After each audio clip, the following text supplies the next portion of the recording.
La progression des apprentissages au primaire constitue un complément à chaque programme disciplinaire en apportant des précisions sur les connaissances que les élèves doivent acquérir et être capables d'utiliser à chaque année du primaire. Il s'agit d'un outil qui est mis à la disposition des enseignantes et des enseignants pour les aider à planifier leur enseignement et les apprentissages que feront leurs élèves.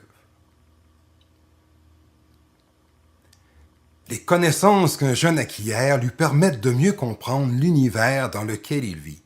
Depuis son tout jeune âge, à l'intérieur de sa famille et par ses contacts avec les médias et ses amis notamment, celui-ci accumule et utilise de plus en plus de connaissances, et ce sera le rôle de l'école, dès la maternelle, de l'amener progressivement à les élargir, à les approfondir et à les organiser.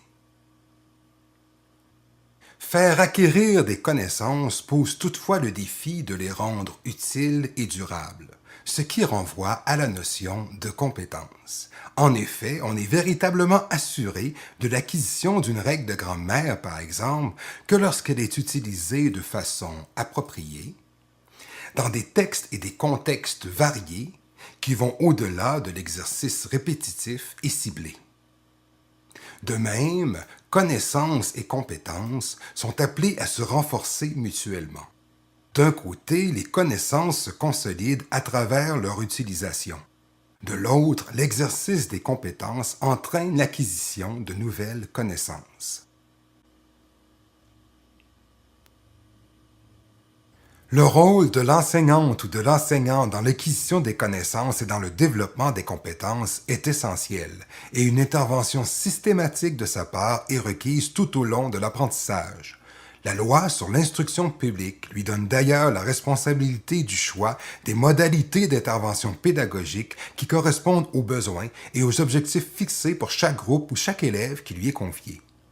Il appartient donc à l'enseignante ou à l'enseignant d'adapter ses interventions et de les appuyer sur une diversité de stratégies pédagogiques.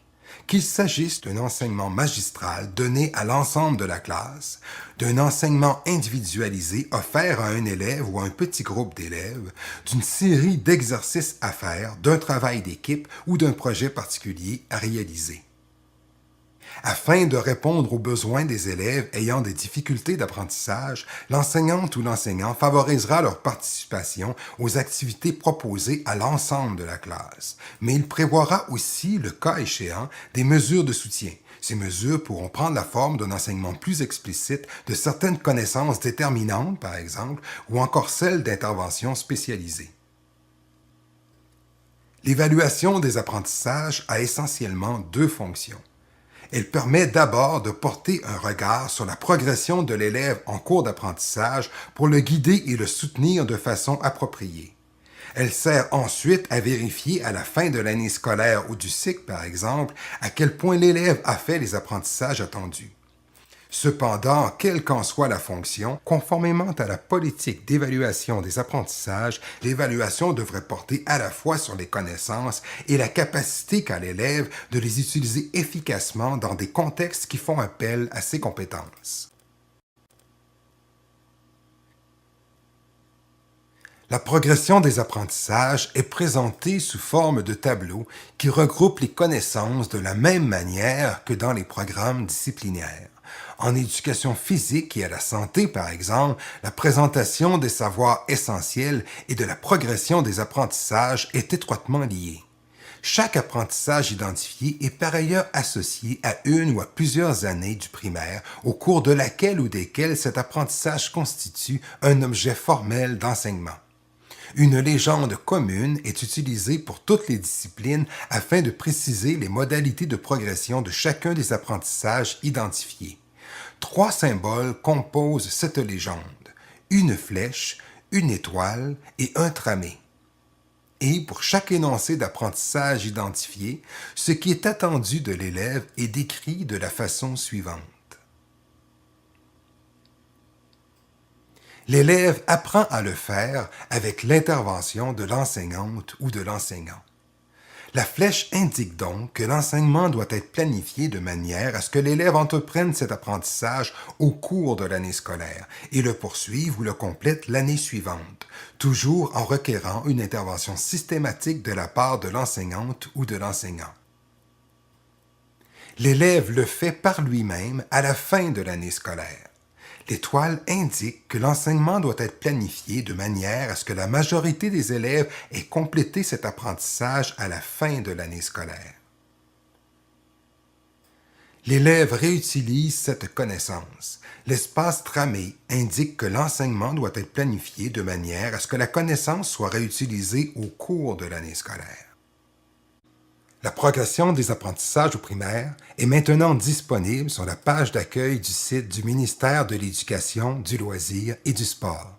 Facile d'accès, la navigation y est conviviale.